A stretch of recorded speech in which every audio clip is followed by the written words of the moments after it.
ഞങ്ങൾ ഒന്നും ഇല്ലായ്മ ഒന്നാണ് ഇതുവരെ എത്താൻ പറ്റിയിട്ടുണ്ട്. ഇതുവരെ എന്ന് പറയുമ്പോ ഏതുവരെ ഉണ്ടാകേണ്ടത്?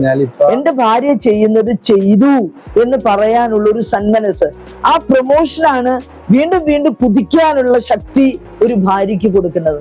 അതേമുള്ളവരെ ഉഷ വളരെ ആഴമായ സ്നേഹത്തോടും അനുഭവത്തോടും കൂടെ നേരത്തെ പറയണ്ടായി, എന്റെ പണം പിരിക്കുന്ന ഒരു കൊച്ചു സഞ്ചി അങ്ങനെ തന്നെ എനിക്കൊരു കോൺഫിഡൻസ് ഇല്ലായിരുന്നു സാമ്പത്തിക കാര്യങ്ങളിൽ. ഞാൻ കളക്ഷനൊക്കെ എടുത്ത് വരുമ്പോഴും അവരവരെയൊക്കെ കാണുമ്പോ ഒക്കെ കൊടുത്ത് തിരിച്ചു വരുമ്പോ ഒന്നും ഉണ്ടാവില്ല. അങ്ങനത്തെ ഒരു അവസ്ഥയിലായിരുന്നു ഞാൻ. തുടങ്ങിയത് 10-ൽ നിന്നാണല്ലോ. അപ്പൊ എനിക്ക് തന്നെ ഒരു കോൺഫിഡൻസ് ഇല്ലായ്മ വന്നു. ലോണും കാര്യങ്ങളൊക്കെ ഉണ്ടായിരുന്നു. ആ സമയത്ത് എൻ്റെ പണസഞ്ചി അങ്ങനെ തന്നെ, ഇനി നിങ്ങൾ ബിസിനസ്സിൽ വരാതിരുന്നാൽ ശരിയാവില്ല, നിർബന്ധമായും ബിസിനസ്സിലേക്ക് വരണം എന്ന് പറഞ്ഞ് ആ പണസഞ്ചി സ്റ്റാൻലിയെ ഏൽപ്പിച്ചു എന്നാണ് പറഞ്ഞത്. അപ്പൊ സ്റ്റാൻലിയുടെ അനുഭവം ഒന്നും കേട്ടില്ലെങ്കിൽ അത് ശരിയാവില്ലല്ലോ. സ്റ്റാൻലി ചേട്ടാ, ഞാൻ ചോദിക്കുകയാണ്, പുള്ളിക്കാരത്തി പറയായിരുന്നു ഈ പണസഞ്ചി അങ്ങനെ തന്നെ ഏൽപ്പിച്ചു, അതിപ്പിന്നെ വലിയൊരു സ്വസ്ഥത ഉഷയ്ക്ക് കിട്ടിയെന്നാണ് പറയണേ. പിന്നെ ഞാൻ ആ കാര്യത്തിലേക്ക് തിരിഞ്ഞു നോക്കിയിട്ടില്ല. അതിമനോഹരമായി ഫിനാൻഷ്യൽ കാര്യങ്ങളിൽ സ്റ്റാൻലി എല്ലാ കാര്യങ്ങളിലും പ്രത്യേകിച്ച് ഫിനാൻഷ്യൽ കാര്യങ്ങളിൽ ശ്രദ്ധിക്കുന്നു എന്ന് പറഞ്ഞു. എന്നാൽ ഈ ബിസിനസ് കല്യാണം കഴിയുമ്പോ ഇതിങ്ങനെ സഞ്ചി കൊണ്ടുപിടിച്ച് നടക്കാറുണ്ടല്ലോ. കല്യാണം കഴിഞ്ഞ് നിർത്തി അല്ല, കല്യാണം കഴിയുന്നതിന് മുമ്പ് ആരംഭിച്ച ബിസിനസ് ആണല്ലോ. അതെ, അത് കല്യാണത്തോടെ അവിടെ സ്റ്റോപ്പായി പോയി. പിന്നെ ഇവിടെ വന്നു കഴിഞ്ഞപ്പോ സ്റ്റോപ്പായി പോയേ, ഞാനും ഒരു കാർപ്പൻ്റർ ആയിട്ടാണ് എന്റെ ജീവിതം ആരംഭിച്ചത്. ഇയാളെ ഞാൻ കല്യാണം കഴിക്കുമ്പോ കളമശ്ശേരിയിലൊരു മാനുവൽ വുഡ് ഫാക്ടറി ഒരു കമ്പനി ഉണ്ട്. അവിടെ ഞാൻ ഫോർമാൻ ആയിരുന്നു. എനിക്ക് ഈ ജോലിനോട് ഭയങ്കര താല്പര്യമായിരുന്നു. എന്നുവെച്ചാല് ഒരു കലാപരമായിട്ടുള്ളൊരു, ഞങ്ങൾ ഫർണിച്ചറാണ് ചെയ്യുന്നത്. അപ്പൊ അങ്ങനെ ചെയ്യുന്നെന്ന് പറഞ്ഞാല് ഞങ്ങൾ ചെയ്യുന്ന വർക്കുകൾ പുറം നാടുകളിലെ വർക്കുകൾ, അതായത് European countries, Soviet union, Gulf, അവിടെ നിന്നൊക്കെയാണ് ഞങ്ങളുടെ ഓർഡറുകൾ വരുന്നത്. ഇറ്റലിയിലെ പിസ ഗോപുരമില്ലേ, അതിന്റെ ഒരു മിനിയേച്ചർ വരെ ഞങ്ങൾ ഉണ്ടാക്കിയിട്ടുണ്ട് അവിടെ. അത് അങ്ങനെ അത് പറഞ്ഞ ഈ ആന്റിക് റീപ്രൊഡക്ഷൻ, ഈ ജോലിയിൽ എനിക്ക് ഭയങ്കര താല്പര്യമാണ്. ഞാനാണ് അതുകൊണ്ട് അവിടെ ഓളിനോളായിരുന്നു ഞാൻ ശരിക്കും. എനിക്കും താല്പര്യമായിരുന്നു. എന്നെ അവിടെ നിന്ന് പുള്ളി വിടൂല. അപ്പൊ എനിക്ക് എന്റെ ജീവിതത്തില് എന്റെ വീട്ടിലേക്ക് എന്തൊക്കെ ആവശ്യം, നമ്മുടെ വീടുകളിൽ എന്തെല്ലാം, ഫ്രിഡ്ജ്, എനിക്ക് ഓടിക്കാൻ വണ്ടി, സ്കൂട്ടർ, അങ്ങനെയുള്ള കാര്യങ്ങളൊക്കെ പുള്ളി എനിക്ക് എടുത്തു തന്നിട്ടുണ്ട്. സത്യമായിട്ടുള്ള കാര്യമാണ്, എന്നോടുള്ള ഇഷ്ടം കൊണ്ടാണത്. ഞാൻ അവിടെ നിന്ന് പോകാതിരിക്കാൻ വേണ്ടി. അങ്ങനെ ഞാനവിടെ പിടിച്ചിരിക്കണേ. എനിക്ക് നല്ല സാലറിയും തരുന്നുണ്ട്. ആ സമയത്ത് എവിടെ കിട്ടുന്നേക്കാളും നല്ല സാലറി എനിക്ക് തരുന്നുണ്ട് ആ കാലഘട്ടത്തില്. അപ്പൊ അങ്ങനെയുള്ളൊരു ജോലിയിൽ നിന്നാണ് ഞാൻ വരുന്നത്. അപ്പൊ എന്റെ കമ്പനിയിൽ നിന്ന് തന്നെ എനിക്ക് കുറച്ച് കാര്യങ്ങൾ എനിക്ക് മനസ്സിലാക്കാൻ പറ്റിയിട്ടുണ്ട്. അതായത് എന്തെല്ലാം നമ്മൾ ചെയ്യണം, എങ്ങനെ ചെയ്യണം. അപ്പൊ ഞാനിവിടെ വരുമ്പോ ഇതിനകത്തോട്ട് വരുന്നതിന് മുമ്പാണെങ്കിലും ഇപ്പൊ ഇതെല്ലാം ചെയ്യുന്നുണ്ട്. അന്ന് ബില്ലുകളൊന്നും ആയിട്ടില്ല. അതിന് നമുക്ക് ടിൻ നമ്പർ ഇല്ല. ടിൻ നമ്പറാണ്, വാറ്റാണെന്ന്. അപ്പൊ അതൊക്കെ ഞാൻ വരുന്നതിന് മുമ്പ് തന്നെ എടുത്ത് ആവശ്യം വന്നു. കാരണം ചില കടകളിൽ സപ്ലൈ ചെയ്യുമ്പോൾ നമുക്ക് ഇത് വേണം. അപ്പോഴും ഞാൻ ഇറങ്ങിയിട്ടില്ല. എന്നാ ശരിക്കും പറഞ്ഞാൽ എന്റെ അമ്മ സമ്മതിക്കില്ല അവിടെ നിന്ന് പോരാനായിട്ട്. കാരണം എനിക്കൊരു സ്ഥിരം വരുമാനമാണത്. 2007 അമ്മ മരിക്കുന്നത്. അമ്മ മരിച്ചു കഴിഞ്ഞപ്പോ ഇയാളെന്നെ എപ്പോഴും വിളിക്കുന്നുണ്ട്. അപ്പൊ ഞാൻ ഇങ്ങനെ പിടിച്ച് നിൽക്കണേ പരമാവധി. ഇവിടെ ഒരു ഇതാകാതെ നമ്മൾ പോരാൻ പാടില്ലല്ല. നമ്മൾ അവിടെ നിന്ന് പോന്നാല് നമുക്ക് ഇവിടെ കൂടെ നമുക്ക് ജീവിതം മുമ്പോട്ട് കൊണ്ടുപോകണ്ടേ. അപ്പൊ ഇവിടെ നേടുമെന്ന് നമുക്ക് അറിയില്ലല്ലോ. അതെ. പിന്നെ വിശ്വാസമുണ്ട്. കാരണം നല്ല ഉറച്ച വിശ്വാസവും ദൈവവിശ്വാസവും ഉള്ള ആളാണ് ഇതിനകത്ത് ഇറങ്ങി തിരിച്ചേക്കുന്നത്. ഒരുപാട് പ്രതിബന്ധങ്ങള് ഇതിന് പോവാതെ ഇത് തുടരാതിരിക്കാൻ ഉണ്ടായിട്ടുണ്ട്. എന്റെ വീട്ടിൽ നിന്ന് തന്നെ. കാരണം നമ്മുടെ സാധാരണക്കാരുടെ വീട്ടിൽ നിന്ന് ഒരു ബിസിനസ് ഒരു പെണ്ണ് ഇറങ്ങി പോകേണ്ടാവണ ഒരു ബുദ്ധിമുട്ട് ഇറങ്ങിയിട്ടില്ല. പിന്നെ അത്ര വലിയ ബുദ്ധിമുട്ടും എനിക്കില്ല. അത്യാവശ്യം നമുക്ക് ജീവിക്കാനുള്ള ഇതുണ്ട്. പക്ഷെ എന്റെ മക്കളെ എനിക്ക് ആ കണ്ടീഷനിൽ എനിക്ക് പഠിപ്പിക്കാനും ഇതേമാരൊന്നും പഠിപ്പിക്കാൻ പറ്റൂലായിരുന്നു. അപ്പൊ ആ ഒരു കണ്ടീഷനിലാണ് വരുന്നത്. ഞാൻ അങ്ങനെ 2007 ഞാൻ, അപ്പൊ അമ്മ മരിച്ച് അത് കഴിഞ്ഞ് പിന്നെ ഞാൻ അവിടെ നിന്ന് ഇറങ്ങിയപ്പോ അവർക്കും എന്നെ വിടാനൊക്കെ ഒരു ബുദ്ധിമുട്ടായിരുന്നു. പിന്നെ ഞാൻ നമ്മുടെ സമയമായിരുന്നത്. അതായത് തമ്പുരാൻ നിശ്ചയിച്ച സമയമായിരുന്നു അത്. പിന്നെ അങ്ങനെ ഇറങ്ങിയതാണ്. ഞാനിവിടെ വരുമ്പോൾ ഇവിടെ ഒരുമാതിരി എല്ലാം കുത്തഴിഞ്ഞെടുക്കണമാരുള്ള കാര്യങ്ങളാണ്. അതായത് ഇതൊക്കെ എല്ലാവരും ഭയങ്കര വിശ്വാസമാണ്. അപ്പൊ അവർക്ക് ഇഷ്ടമുള്ളമാരെ അവരെടുത്തിട്ട് പോവുക, കൊണ്ടു തരിക ഒക്കെയാണ്. അപ്പൊ ഇതിനൊന്നും ഒരു കണക്കില്ല. അങ്ങനെ ഇതെല്ലാം ആയതിനൊരു ചെറിയ ചെറിയ രീതിയിൽ ഒരു ഓർഡർ ആക്കി എടുത്ത്, അങ്ങനെ എല്ലാ കാര്യത്തിലും ചെറിയ രീതിയിൽ അന്നുള്ള അറിവ് വെച്ച്, പിന്നെ നമ്മൾ അതിനകത്തോട്ട് ആഴത്ത് ഇറങ്ങിക്കഴിയുമ്പോൾ നമുക്ക് ഓരോരോ അറിവുകൾ കിട്ടുമല്ല പല കാര്യങ്ങളിൽ നിന്നും. അങ്ങനെ എല്ലാം ഒരു ചിട്ടയാക്കി എടുത്ത്, അപ്പൊ നമ്മൾ ആർക്ക് എന്ത് കൊടുത്താലും എല്ലാം നമ്മുടെ കയ്യിലായി. അപ്പൊ അങ്ങനെ വരുമ്പോ ചില ആൾക്കാർക്ക്, അന്നുണ്ടായിരുന്ന ചില ജോലിക്കാർക്ക് ഇതൊന്നും ഇഷ്ടമില്ലാതെ വന്നു. കാരണം ഞാൻ വന്നു കഴിഞ്ഞപ്പോ അവർക്ക് അതൊരു ബുദ്ധിമുട്ടായിട്ട് അനുഭവപ്പെട്ടു. ഇതുവരെ ഫ്രീഡം ഉണ്ടായില്ല. അങ്ങനെ കുറച്ച് ആൾക്കാരൊക്കെ നമ്മൾ പറഞ്ഞൊന്നും വിട്ടിട്ടില്ല, ആരെ കുറച്ച് ആൾക്കാർ പിരിഞ്ഞു പോയിട്ടുണ്ട്. പിന്നെ കുറച്ച് ആൾക്കാർ നിന്ന്. എന്നാലും അപ്പോഴും നമ്മൾ അതിനകത്തോട്ട് ഇറങ്ങി ഒരു ഡ്രൈവറെ മാതിരി തന്നെ നമ്മളും ജോലിയൊക്കെ ചെയ്തായിരുന്നു. കാരണം അന്ന് ഞങ്ങൾക്ക് വണ്ടിയില്ല. ആദ്യം ഓട്ടോറിക്ഷയിലായിരുന്നു ഇയാൾ പോയിരുന്നത്. പിന്നെ ഒരു ഒമിനി എടുത്ത്, ഞാൻ പോരുമ്പോ ഒമിനി ഉണ്ട്. അപ്പൊ ആ ഒമിനിയിലാണ് പിന്നെ ഞാനും കൂടെ അതിനകത്ത് ഇറങ്ങണല്ലേ. പിന്നെ ഡ്രൈവറും ഉണ്ട്. ഞങ്ങൾ രണ്ടുപേരും കൂടെ ഇത് അന്നൊന്നും പാർസൽ പരിപാടി ഇല്ല. ഇത് വണ്ടിയിലാക്കി കൊല്ലത്താണെങ്കിലും അതിനപ്പുറം ആണെങ്കിലും അത് കൊണ്ടുപോവുക. അപ്പൊ എന്താന്ന് വെച്ചാൽ ഇവിടുന്ന് വൈകിട്ട് 5:30 മണിക്കൊക്കെയാണ് പോകുന്നത്. അപ്പോഴാ തയ്ച്ച് തീർന്ന് കിട്ടുള്ളൂ. അങ്ങനെ പോവാ ഇല്ലില്ല. അതിനു മുമ്പ് ഒറ്റയ്ക്ക് ഇയാൾ പോവായിരുന്നു. ഞാൻ വരുന്നതിന് മുമ്പ് വന്നു കഴിഞ്ഞപ്പോ പിന്നെ ഞാൻ ഡ്രൈവറായിട്ട് പോകും. പിന്നെ കുറച്ച് കഴിഞ്ഞപ്പോ അവൻ നമ്മളവിടെ നിന്ന് വിട്ടുപോയി. അവനൊരു ഭാര്യ ഉണ്ടായിരുന്നു, അങ്ങനെ വിട്ടുപോയി. അതിനിപ്പോ നമ്മൾ മാത്രമായി. അപ്പൊ നമ്മൾ ചില സമയത്തൊക്കെ 10 ദിവസങ്ങളിലൊക്കെ ചിലപ്പോൾ 350 കിലോമീറ്ററൊക്കെ വണ്ടി ഓടിച്ചിട്ടുണ്ട്. അതും ഒരു AC പോലും ഇല്ലാത്ത വണ്ടിയാണ്. പക്ഷെ അത് കാലക്രമേണ പിന്നെ AC ഉള്ള വണ്ടിയായി. അങ്ങനെ എല്ലാം തമ്പുരാൻ നമുക്ക് ഒരുക്കി തന്നു. അതായത് നമ്മള് ദൈവത്തെ മുറുകെ പിടിച്ചുകൊണ്ട് നമ്മൾ എന്ത് ആഗ്രഹിച്ച് ചെയ്താലും ഫലം കിട്ടും. ഞങ്ങളുടെ അനുഭവം വെച്ച് നോക്കിയാല് ഞങ്ങൾ ഒന്നും ഇല്ലായ്മ ഒന്നാണ് ഇതുവരെ എത്താൻ പറ്റിയിട്ടുണ്ട്. എന്റെ മക്കളൊക്കെ നല്ല പൊസിഷനായില്ലേ, അവരെ നന്നായിട്ട് പഠിപ്പിക്കാൻ പറ്റി. ഈ 3 പേരെ അതിനെല്ലാം രൂപയാണ്. അതിനെല്ലാം ആള് ഉഷ തന്നെയാണ്, ഇല്ലെന്ന് ഞാൻ പറയാൻ പറ്റില്ല.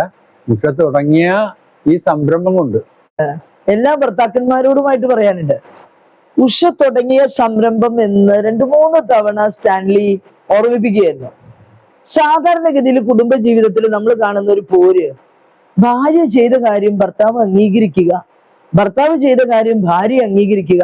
ഇത് സാധാരണഗതിയിൽ ഇന്ന് കാണാൻ വലിയ ബുദ്ധിമുട്ടാണ്. എത്ര തവണയാണ് ഇദ്ദേഹം പറഞ്ഞത്, ഉഷ തുടങ്ങിയ സംരംഭം, നല്ല ദൈവവിശ്വാസം ഉള്ള ഒരു വ്യക്തി തുടങ്ങിയ സംരംഭം എന്നുകൂടി പറഞ്ഞു. ആ അംഗീകാരമാണ് ഒരു കുടുംബത്തിൽ ഏറ്റവും കാതലായിട്ടുണ്ടാകേണ്ടത്. അത് 1000 നാവുകൾ പ്രഘോഷിച്ചാലും എന്നെ സന്തോഷിപ്പിക്കേണ്ട ആള് എനിക്ക് തരേണ്ട അംഗീകാരം കിട്ടേണ്ടടുത്ത് നിന്ന് തന്നെ ആ അംഗീകാരം കിട്ടുമുണ്ടാകണ ഒരു മനസ്സിന്റെ സുഖമുണ്ട്. ആ സുഖം കിട്ടുമ്പോഴാണ് ജീവിതം സുന്ദരമായിട്ട് ആ പ്രയാണം മുന്നോട്ട് നീങ്ങുക എന്നുകൂടി എൻ്റെ പ്രിയമുള്ളവരെ നിങ്ങളെ ഞാൻ ഓർമ്മിപ്പിക്കുകയാണ്. നമ്മുടെ ഉഷയുടെ 3 മക്കളാണ് ഇവര്. മോനെ നമ്മൾ പരിചയപ്പെട്ടു. മൂത്ത മോളാണ് സ്വീറ്റി സെറീറ്റ, രണ്ടാമത്തെ മകള്. മൂത്ത മകള് എഞ്ചിനീയറാണ്, രണ്ടാമത്തെ മകള് ഡെന്റിസ്റ്റ് ആണ്. എനിക്ക് മക്കളെ നിങ്ങളോട് ചോദിക്കാനുള്ള ഒരു ചോദ്യം, അമ്മയുടെ വിശ്വാസത്തിന്റെ യാത്ര പറയുകയായിരുന്നു.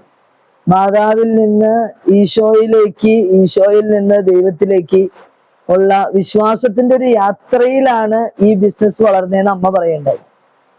അത് മകനും ആവർത്തിക്കുകയായിരുന്നു. അമ്മയുടെ കയ്യിൽ നിന്ന് ആ വിശ്വാസം എനിക്ക് ഒരുപാട് കിട്ടിയിട്ടുണ്ട്. ആദ്യകാലങ്ങളിൽ എനിക്കത് മനസ്സിലായിട്ടില്ല. പിന്നീട് ഞാൻ വലുതാകും തോറും ആ പ്രൊട്ടക്ഷൻ ഭയങ്കരമായിട്ട് അവന് കിട്ടിയ അനുഭവങ്ങൾ അവൻ പറഞ്ഞു. അതുപോലെ സ്വീറ്റിക്കും സെറീറ്റയ്ക്കും ഈ വിശ്വാസം നമ്മുടെ കുടുംബത്തിലേക്ക്, വിവാഹം കഴിഞ്ഞു പോയ കുടുംബത്തിലേക്ക് എങ്ങനെയാണ് നിങ്ങളെ ഹെൽപ്പ് ചെയ്തത്?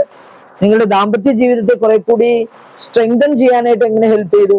എന്തെങ്കിലും ഷെയർ ചെയ്യാം. ഇപ്പോ ഷോൺ പറഞ്ഞ പോലെ തന്നെ ഡാഡിയും മമ്മിയും ഞങ്ങളെ പൂർണ്ണമായിട്ടും വിശ്വാസത്തിൽ തന്നെയാണ് വളർത്തിക്കൊണ്ട് വന്നത്. അപ്പൊ ഏതൊരു പ്രതിസന്ധി ഘട്ടങ്ങൾ വന്നാലും ഞങ്ങൾക്ക് എപ്പോഴും ഓടിച്ചെല്ലാൻ ഈശോയും അമ്മ മാതാവും ഉണ്ട്. അപ്പോ പെട്ടെന്ന് അങ്ങനെ ഒരു തളർച്ച ഞങ്ങളെ ബാധിക്കാറില്ല. എപ്പോഴും ആ ഒരു പ്രാർത്ഥനയിലൂടെ കടന്നു പോകുന്നതുകൊണ്ട് നമ്മളെല്ലാവരും തന്നെ കുഞ്ഞുമക്കളും ഡെയിലി വിശുദ്ധ കുർബാനയിലൂടെയാണ് ഞങ്ങളുടെ ഓരോ ദിവസം തന്നെ തുടങ്ങുന്നത്. അപ്പോ ജീവിത പങ്കാളിയായാലും വിശുദ്ധ കുർബാനയിലൂടെയാണ് ഞങ്ങളുടെ ഓരോ ദിവസവും തുടങ്ങുന്നത് തന്നെ. അതിൻ്റെ ഒരു വലിയൊരു അനുഗ്രഹം ഞങ്ങളുടെ ഡാഡിയും മമ്മിയിൽ നിന്നും ഞങ്ങൾക്ക് കിട്ടിയതാണത്. അതിൽ ഞങ്ങൾ ഭയങ്കര സന്തോഷവാനാണ്. എനിക്ക് തലമുറയോട് പറയാനുള്ള പ്രത്യേക കാര്യം, ഞാനിപ്പോ പലതരത്തിലുള്ള പ്രതിസന്ധിയിലൂടെ നമ്മൾ കടന്നുപോയിട്ടുണ്ട്. കുടുംബജീവിതത്തിലാണെങ്കിലും ഒന്നിലും തളരാതെ യേശുവിനെ ആശ്രയിച്ച് മുൻപോട്ട് തന്നെ പോകാനുള്ള ഒരു ധൈര്യം എല്ലാവരും കാണിക്കണം. ഈശോ ഒരിക്കലും കൈവിടില്ല. ഈ ഒരു ധൈര്യം, ഈ ഒരു പാഠവും ഞങ്ങൾക്ക് പകർന്നു തന്നത് തീർച്ചയായും എൻ്റെ ഡാഡിയും മമ്മിയും കുടുംബം എല്ലാവരും ചേർന്ന് തന്നെയാണ്. അപ്പോ എല്ലാ യുവതലമുറയോടും എനിക്ക് അത് തന്നെയാണ് ഊന്നി പറയാനുള്ളത്. മുന്നോട്ട് പോവുക, ഒരിക്കലും ഈശോ കൈവിടില്ല. ഞങ്ങളുടെ ഡാഡിയും മമ്മിയും പകർന്നു തന്ന വലിയൊരു പാഠം എന്താണെന്ന് വെച്ചാൽ ദൈവാശ്രയ ബോധമാണ്. മെയിനായിട്ടും ഞാൻ എന്താ പറയാ, ഞാൻ കുറെ നാളായിട്ട് എനിക്ക് കാണാൻ സാധിക്കുന്ന ഒരു കാര്യം എന്ന് പറഞ്ഞത്, എന്റെ മമ്മി ഒരു ദിവസം പോലും വിശുദ്ധ കുർബാന മുടക്കാറുണ്ടായിരുന്നില്ല. അതുപോലെ തന്നെ കയ്യിലൊരു ജപമാല പിടിച്ചാണ് മമ്മി എന്നും നടന്നിരുന്നത്. അപ്പൊ മമ്മി മാതാവിനോട് ഒരുപാട് പ്രാർത്ഥിക്കുമായിരുന്നു, കൊന്ത ചെല്ലുമായിരുന്നു. അതുപോലെ തന്നെ മമ്മി ഒരുപാട് പേരെ ഹെൽപ്പ് ചെയ്യും. മമ്മി എന്താ പറയാ, ആരെയും ഒന്നും വിഷമിപ്പിക്കണ ഒരു മനോഭാവമായിരുന്നില്ല. അത് കണ്ടാണ് ഞങ്ങൾ വളർന്നത്. അപ്പൊ ഈ ഒരു അവസ്ഥയിൽ ഈ സാഹചര്യത്തിൽ വളർന്നത് കൊണ്ട് തന്നെ ഞങ്ങളുടെ കുഞ്ഞുങ്ങളെ ആയാലും ദൈവാശ്രയ ബോധം ഞങ്ങള് ആ ഒരു ദൈവാശ്രയ ബോധത്തിൽ വളർത്താനായിട്ട് ഞങ്ങൾക്ക് സാധിച്ചിട്ടുണ്ട്. എന്റെ ഡാഡിയും മമ്മിയും ചെറുപ്പം തൊട്ടേ എല്ലാ ദിവസവും കുടുംബ പ്രാർത്ഥനയും ഇത്രയും വലിയൊരു തുടക്കത്തില് ചെറുതിൽ നിന്ന് സ്റ്റാർട്ട് ചെയ്താണെങ്കിൽ പോലും ഒരു ദിവസം പോലും ഞങ്ങളുടെ കുടുംബ പ്രാർത്ഥന മുടക്കിയിട്ടില്ല. അങ്ങനെ ഒരു പ്രാർത്ഥനാന്തരീക്ഷമാണ് ഞങ്ങളുടെ കുടുംബത്തിലുണ്ടായിരുന്നത്. അത് കഴിഞ്ഞ് അതുപോലെ തന്നെ വിവാഹ ജീവിതത്തിലേക്ക് കടന്നു വന്നപ്പോഴും കുടുംബത്തിലെ ഓരോരോ ബുദ്ധിമുട്ടുകളും പ്രയാസങ്ങളും ഒക്കെ തരണം ചെയ്തത് അതിന്റെ ബിഹൈൻഡ് ദ സീൻ എന്ന് പറഞ്ഞാൽ എന്റെ മമ്മിയുടെയും ഡാഡിയുടെയും പ്രാർത്ഥന കൊണ്ടാണ്. അവര് ദൈവത്തിൽ ആശ്രയിച്ചുകൊണ്ട് ഈശോയിൽ അടിയുറച്ച് വിശ്വസിച്ചുകൊണ്ടും പരിശുദ്ധ അമ്മേനോട് ചേർന്ന് നിന്നാണ് ഞങ്ങൾ ദൈവാനുഗ്രഹത്താല് 3 മക്കളാണ് എനിക്കുള്ളത്.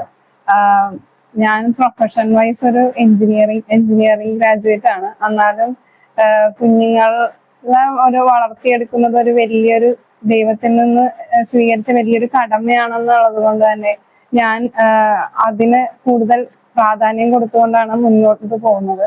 അതുപോലെ തന്നെ ദൈവാശ്രയബോധത്തിലാണ് മക്കളെ വളർത്തിയതും. അതുപോലെ എന്റെ സഹോദരങ്ങള് 2 പേരും എന്റെ കൂടെയുണ്ട്. അപ്പം പ്രത്യേകിച്ച് എന്റെ അനിയത്തിക്ക് ഒരു കുഞ്ഞുമകനുണ്ട്. അപ്പം ശരിക്കും പറഞ്ഞാൽ അവൻ ഒരു കുട്ടിയാണ്. അപ്പൊ എന്റെ 3 മക്കളും ഉള്ളത് കൊണ്ട് തന്നെ ഇവര് ശരിക്കും പറഞ്ഞാൽ ശരിക്കും നല്ലൊരു സന്തോഷത്തിലാണ് കുഞ്ഞുങ്ങൾ കടന്നു പോകുന്നത്. അതുപോലെ തന്നെ എന്റെ സഹോദരനായാലും സഹോദരിയായാലും എപ്പോഴും ഇന്നത്തെ കാലഘട്ടത്തില് എല്ലാവരും തിരക്ക് പിടിച്ച ഈ കാലഘട്ടത്തില് ആർക്കും വിളിക്കാനൊന്നും സാഹചര്യം ഉണ്ടാവാറില്ല. പക്ഷെ എന്റെ കൂടെ ഉള്ളത് കൊണ്ട് തന്നെ അതുപോലെ ഒരു വിളിപ്പാട് അകലെയും ഫോണിലൂടെ ആയാലും ഞാൻ എന്ത് കാര്യം ഉണ്ടെങ്കിലും എന്തൊരു ബുദ്ധിമുട്ടുണ്ടെങ്കിലും ഷെയർ ചെയ്യുന്നത് അവരോടാണ്. അവരെപ്പോഴും ഷെയർ ചെയ്യുമ്പോഴും പറയണ ദൈവത്തിൽ ആശ്രയിച്ചുകൊണ്ടുള്ള ഓരോ കാഴ്ചപ്പാടുകളാണ് എനിക്ക് എന്റെ സഹോദരങ്ങൾ പറഞ്ഞു തന്നിട്ടുള്ളത്. അതുപോലെ തന്നെ എന്റെ ഭർത്താവിന്റെ വീട്ടിലായാലും എല്ലാവരുമായിട്ടും നല്ലപോലെ എനിക്ക് ദൈവത്തിൽ ആശ്രയിച്ചുകൊണ്ട് എല്ലാവരോടും നല്ലപോലെ മുന്നോട്ട് പോകാൻ സാധിച്ചിട്ടുണ്ട്. ഇതെല്ലാം എന്റെ മാതാപിതാക്കളിൽ നിന്ന് വന്ന നല്ലൊരു കാര്യങ്ങളാണെന്ന് ഞാൻ വിശ്വസിക്കുന്നു. അവര് 2 പേര് തമ്മില് എന്താ പറയാ, ഞങ്ങൾ തമ്മിൽ ഏജ് ഡിഫറൻസ് എന്ന് പറഞ്ഞാൽ 13-12 വയസ്സ് വ്യത്യാസമുണ്ട്. സത്യം പറഞ്ഞൊരു കുഞ്ഞനിയൻ എന്ന് ഒരു സ്വന്തം കൊച്ചിനെ പോലെയാണ് അവരെന്നെ കണ്ടേക്കണം. എന്നെ ചെറുതിലെ ആയാലും അവർ ഒരുപാട് നോക്കിയിട്ടുണ്ട്, വളർത്തി പഠിപ്പിക്കാനും എല്ലാത്തിനൊക്കെ അവരെന്നെ ഒരുപാട് നോക്കിയിട്ടുണ്ട്. അതുകൊണ്ട് എനിക്ക് അവരോട് പ്രത്യേകമായിട്ട് ഭയങ്കര സ്നേഹവും അടുപ്പമൊക്കെയാണ്. പിന്നെ കഴിഞ്ഞ സാഹചര്യങ്ങളിലായിട്ട് ഞാൻ പഠിക്കാനായിട്ടൊക്കെ 1 കൊല്ലം പുറത്തായിരുന്നു. അപ്പൊ ആ ഒരു സമയത്തായാലും എനിക്ക് ഭയങ്കരമായിട്ട് മിസ് ചെയ്യുമായിരുന്നു എന്റെ ഫാമിലിനെയും ചേച്ചിമാരെ ആയാലും കൊച്ചുങ്ങളെ ആയാലും ഭയങ്കരമായിട്ട് മിസ് ചെയ്യുമായിരുന്നു. എനിക്ക് പെട്ടെന്ന് വീട്ടിലോട്ട് വരണമെന്നുള്ളൊരു ചിന്തയായിരുന്നു. അതോടൊപ്പം എനിക്ക് ഭയങ്കര ഒരു പ്രത്യേക അടുപ്പമാണ് ഇവരായിട്ട് ഉള്ളത്. ചെറുപ്പത്തിൽ ഇവരൊരു കുഞ്ഞനിയനായിട്ട് കണ്ടവർ ഇപ്പോഴാണെങ്കിൽ അത് ഒത്തിരി മാറിയിട്ടുണ്ട്.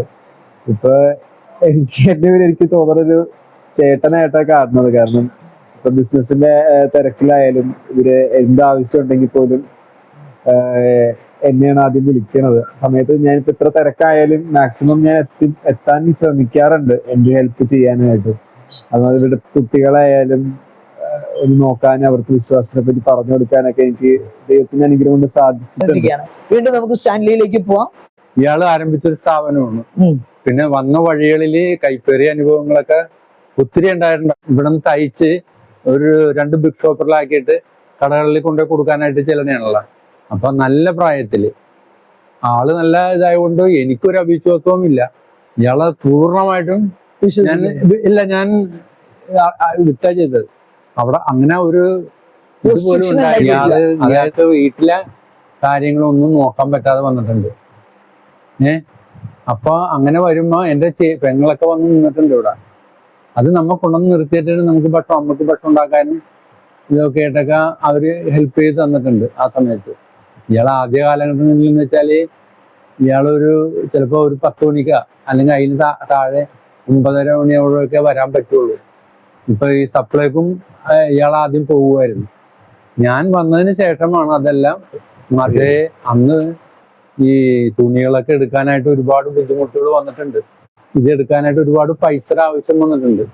ആ സമയത്ത് എൻ്റെ ചെറിയ ഞാൻ ജോലി ചെയ്തിരുന്ന സമയത്തുള്ള എൻ്റെ ചെറിയ സമ്പാദ്യം വരെ ഇയാൾ എടുത്തിട്ടുണ്ട് അതിനകത്ത്. കാരണം ജോയിന്റ് അക്കൗണ്ട് ആക്കിയിട്ട്. പക്ഷെ അങ്ങനെയൊക്കെ ചെയ്തത് കൊണ്ട് ഞങ്ങൾക്ക് മുന്നോട്ട് പോകാൻ പറ്റി. ചെറുതിൽ തന്നെ ഒരുപാട് ബുദ്ധിമുട്ടിയിട്ടുണ്ട് ഈ ഇതിനകത്ത്. അതായത് ഈ നമ്മളിവിടെ ഉൽപ്പാദിപ്പിക്കുന്ന ഐറ്റംസ് ഹോൾഡ് ചെയ്യണമല്ല. അത് ഈ 2 പെൺകുട്ടികളും പഠിക്കുന്ന കാലത്ത് നന്നായിട്ട്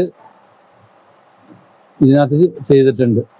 കാരണം കൊണ്ടുപോകാനായിട്ട് 2 പേരും കൂടെ നിന്ന് ചെയ്താൽ അത്രയും പെട്ടെന്ന്. അതായത് ഇവരെ വളരെ ചെറിയ കാലഘട്ടം തന്നെ നമ്മൾ ദൈവത്തിലേക്ക് അടുപ്പിച്ചാണ് വളർത്തിയത്. അതുകൊണ്ട് അവര് ആ വഴിക്ക് ചിന്തിച്ചിട്ടില്ല എന്നാണ് ഞാൻ മനസ്സിലാക്കുന്നത്. നല്ലത് ഏതാണ് ചീത്ത ഏതാണെന്ന് അവര് കുഞ്ഞിലെ തന്നെ മനസ്സിലാക്കി. അതുകൊണ്ട് ഈ നമ്മുടെ ഈ കുഞ്ഞു മക്കളെയും നമ്മൾ അങ്ങനെ തന്നെയാണ് വളർത്തിക്കൊണ്ട് വരുന്നത്. ഒരുമിച്ചിരുന്ന് ആഹാരം കഴിക്കാൻ പോലും പറ്റാത്ത സന്ദർഭങ്ങൾ ഉണ്ടായിട്ടുണ്ട്. ആ ഒരു ബുദ്ധിമുട്ട് അനുഭവിക്കുന്ന ഒരു വ്യക്തിയാണെങ്കിൽ നമ്മൾ മുഴുവൻ കാര്യം അല്ലെങ്കിൽ കൂടെ എന്തെങ്കിലും ആയിട്ട് നമ്മൾ അവരെ സഹായിക്കാൻ ശ്രമിച്ചിട്ടുണ്ട്. മക്കളും അങ്ങനെ തന്നെയാണ് ചിന്തിക്കുന്നത്. ആ ചിന്താഗതി മക്കൾക്ക് എല്ലാവർക്കും ഉണ്ട്.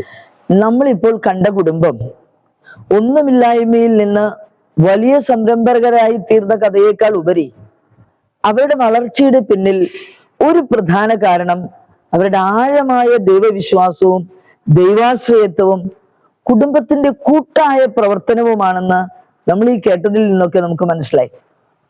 തീർച്ചയായും ഒരു കുടുംബത്തെ നിലനിർത്തുന്നത് തന്നെ ദൈവാശ്രയ ബോധവും സംഘാതമായ അവരുടെ അധ്വാനങ്ങളും കൂട്ടായ്മയുമാണെന്ന് ഇതിലൂടെ നമുക്ക് വ്യക്തമാക്കാം. ഒരുപാട് കുടുംബങ്ങൾക്ക് മാതൃകയാക്കാവുന്ന ഒരു കുടുംബമാണ് നാം ഇപ്പോൾ കണ്ട ഉഷയുടെ കുടുംബം. നിങ്ങളെല്ലാവരെയും നിങ്ങളുടെ കുടുംബങ്ങളെ നോക്കിക്കണ്ട് നിങ്ങളുടെ കുടുംബങ്ങളിലും ആ കൂട്ടായ്മയും ദൈവാശ്രയത്വവും വളർത്തുവാൻ നിങ്ങൾക്ക് സാധിക്കട്ടെ. അതൊരു വിജയമായി തീരട്ടെ എന്ന് ആശംസിക്കുന്നു. നന്ദി.